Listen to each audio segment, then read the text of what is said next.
Teenagers, I like that. This is about teenagers. All right, all teenagers. This is who they're trying to target with this question here from Gallup. All teenagers. Ooh, brilliant. It was a specific age, right? Mm-hmm. All teenagers, 13 to 17 years of age.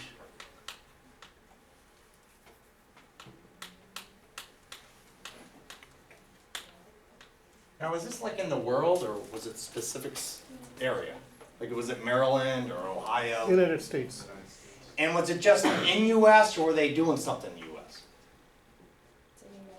Living in the United States. So this is what I'm going to hit on. They said what? Living in the United States, right? So I actually have to write that.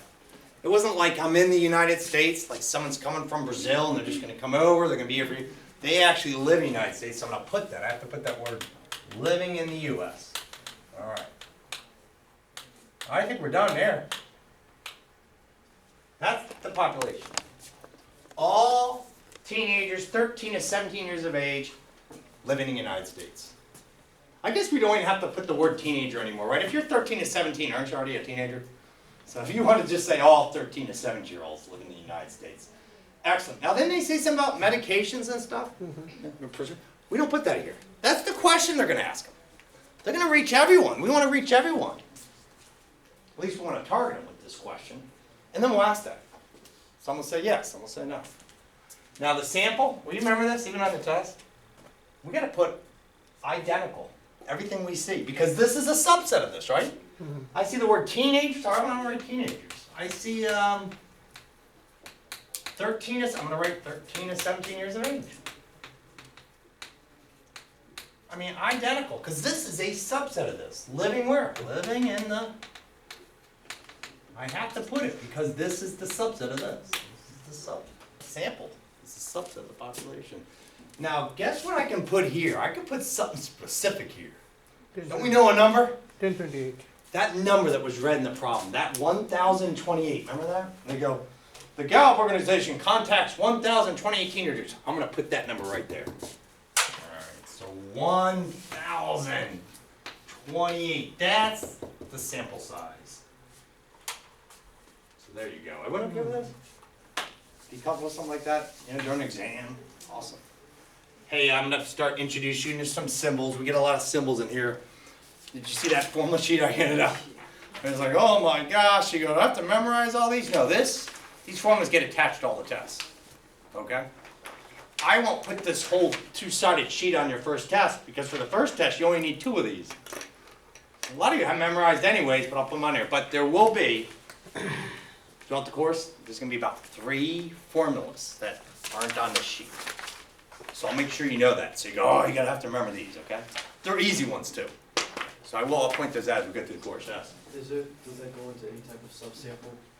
No, we can just stop right there. No, that's it. I got you though, if you subsample that. We're gonna talk about sampling though, but you might even go from there and go, all right, what's the subsample of that? Yeah, No, we'll just stop there, yeah. Because of the medications and like the people that are classified. Oh, I got you. for anxiety. After this, maybe someone might even look in and do like some kind of experiment or something like that. And you're right, it never stops here. After this, they may go somewhere, but that's what's neat. We don't even write that down because that was the question they asked them. Some people would say yes to that question, right? Some would say no. And you always wonder, some people might not even tell the truth, correct? Yeah, sometimes you get biased. You get biased in these studies, absolutely. Cool. Everyone okay with this? Now I'm going to put some letters down. What's the symbol that's going to represent the size of the sample? Lowercase n. So I'm going to put this. So throughout the entire stats course, you're like, what does lowercase n always represent? The sample size. It's a numerical value. Lowercase n is the sample size. That n, sample size. So n equals 1,028. Everyone agree? Now this is good. This is appropriate. Guess what letter we're going to use to represent the size of the population, which we don't know? It's got to be a lot. Do you agree it's more than 1 million? Mm-hmm. And do you agree there's probably more than 1 million 13 to 17-year-olds living in the United States? Yeah. There's a total of 325 million people live in the United States.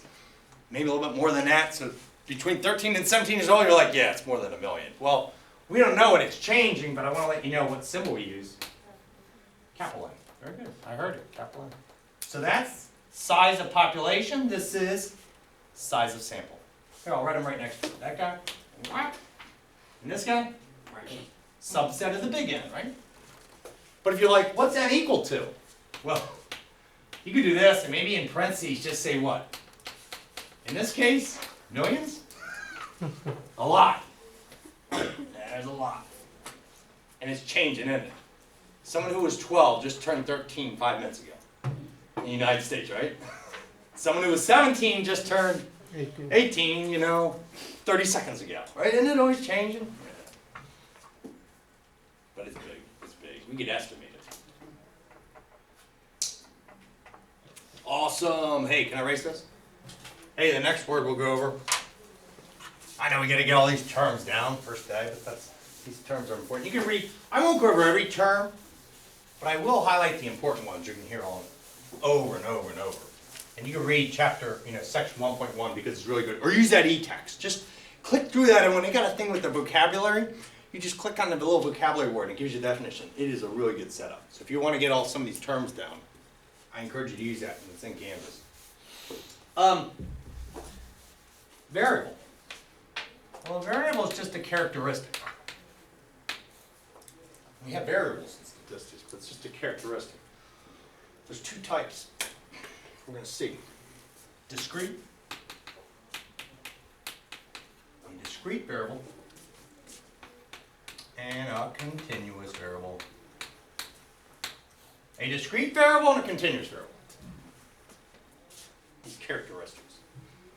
There's a discrete variable and there's a continuous variable.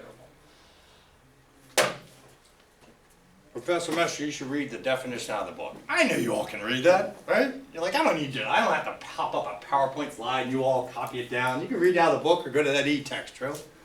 I'm going to come up with one word for each of these to help you understand this. You remember this throughout the whole course. How about discrete? Countable. How about that? When we look at some variable, I want you to think about it and go, man, is that something I can count? Is it countable? Continuous. I want you to think, is that measurable? Is that something I can measure? Is it measurable or is it countable?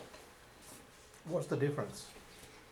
And we'll see some in here. Now mathematically, Art, this, in terms of countable, I want you to think this just like a bunch of integers. 1, 2, 3, 4.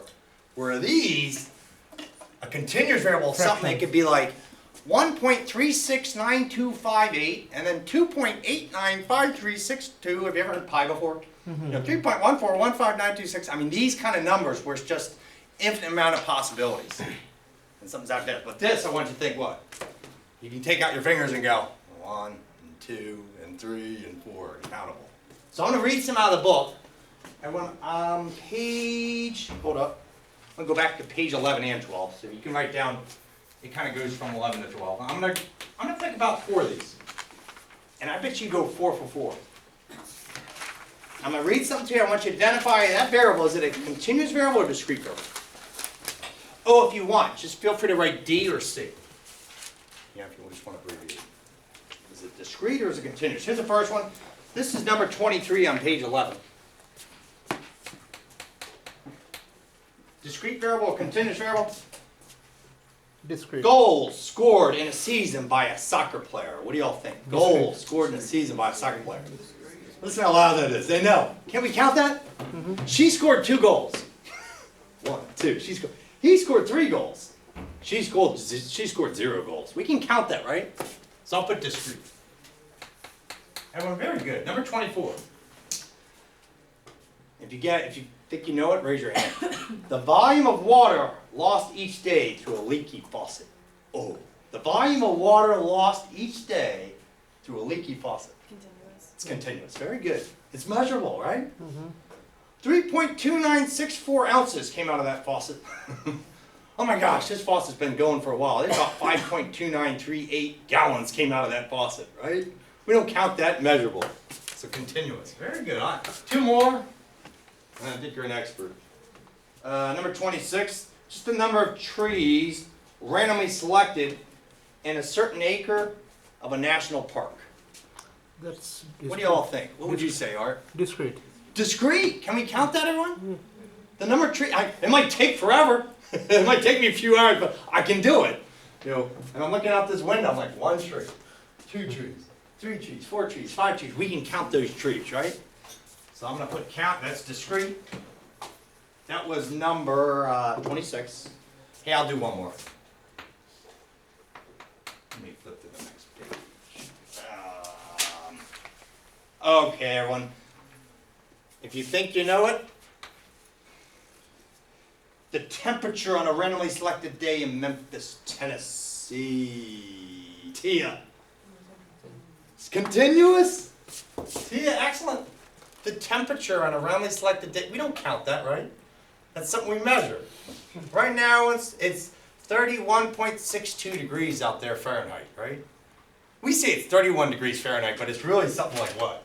It's probably 31.62581 degrees Fahrenheit. It's something we measure. So I'm going to put for number 20, it was number 27, yeah. Continuous variable. It's continuous, we measure it. I want to count this?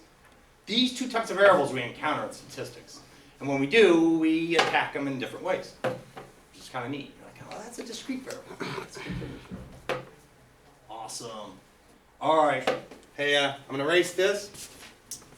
We're now going to move into section 1.2. There's a lot of other terms in that section. I will bring them up as we go through the course. But yeah, I would bore you to death if I sat here and let's do the next definition. Let's do this. You can click on those in the e-text. They'll come up in this course. I will say this. The whole idea of this course is we do something called Inferential Statistics. And you go, what's inferential statistics? That's the idea. We get a small sample, it's representative of the population, and then we make inferences on what's going on in the population. We want to kind of estimate what's going on in the population. Inferential stats. 1.2. Yeah, I encourage you to read this section, but we're going to highlight one thing in here. This is observational studies versus experiments. Well, what we'll do is we're going to highlight like one key, I guess, thing that applies to one of these. One key thing. And then, and I bet you some of this class knows the answer. More than one. And then after, all right, let's just talk about a good experiment. You know, with some characteristics, details of a good experiment. So observational studies, experiment. One of these two, when you perform them, you can justify a cause-effect relationship. All right? And a lot of people already know. Well, let's say this again. In one of these two, if you did, I'm going to do an observational study, or I'm going to go do an experiment. Well, in one of these two, you can justify this type of cause-effect relationship. So after the whole thing's kind of completed, you know, may have evidence to say that, you know, this may lead to this. I bet you someone knows. Which one is it? Oh, what do you think? Experiment. So I'm going to put it right here. In an experiment, you can actually justify cause-effect relationship. You know, I'm thinking, well, what's an example? One observational study. Yeah, I had a colleague of mine. They went around high schools and Anne Arundel County, and they observed. They counted on how many times they used a calculator, how many times they used a cell phone, how many times they used a bathroom, how many times they raised, you know, observational study and all this stuff, compared it. But in the end, could you say after that whole observational study, can they come up with this conclusion? Okay, using calculators makes you better at performing mathematics. Causes you to be better at mathematics, right? You're like, no. But we can talk about a good experiment. So for this experiment, I'm going to give you an example that happened in real life. I'm going to go to 1954, the Jonas Salk experiment. Just for an example. No, on a test I won't go. What happened in 1954 in the Salk experiment? It's a good example of a good experiment. All right, had all the necessary conditions. What was going on? Everyone, a lot of children were either being paralyzed or dying, actually. All right, from polio. Yeah, they were. This is back in 1950, early 50s, and it was affecting a lot of children. All right, so either a lot of them are being paralyzed, but some are dying, right? So Jonas Salk, you know, I think maybe I have a vaccine for this. I'm going to conduct an experiment. So the first thing, he puts them into two groups, right? Treatment group and the control group. So we could say this. The first thing is it's this experiment comparative, huh? It's comparative.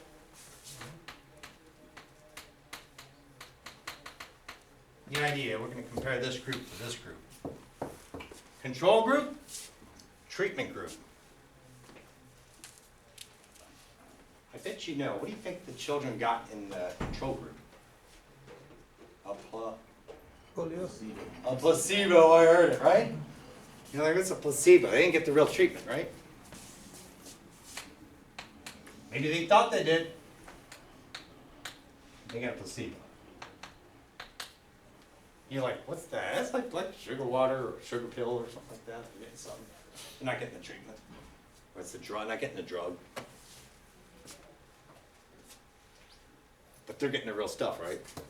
And now, who was placed in this? Well, anybody who was diagnosed with polio was in this study. Okay, well, how are they placed in these two groups? They were placed randomly. Ah, so that's nice. Randomly. They were randomly placed in here or here. And I know you're curious, like, well, how do you do that? How do you do things right? That's what we're going to learn in this course. We're going to learn in the next section, actually. It's coming up next. How do you do that? How do you put them in different groups randomly? How is that done? But it was done randomly. So it wasn't like, oh, we'll just take A through M, the last name, put them here, and the rest we'll put over here, right? It was actually done randomly. And this is the third condition. That makes it actually a really good experiment. It was a double-blind experiment.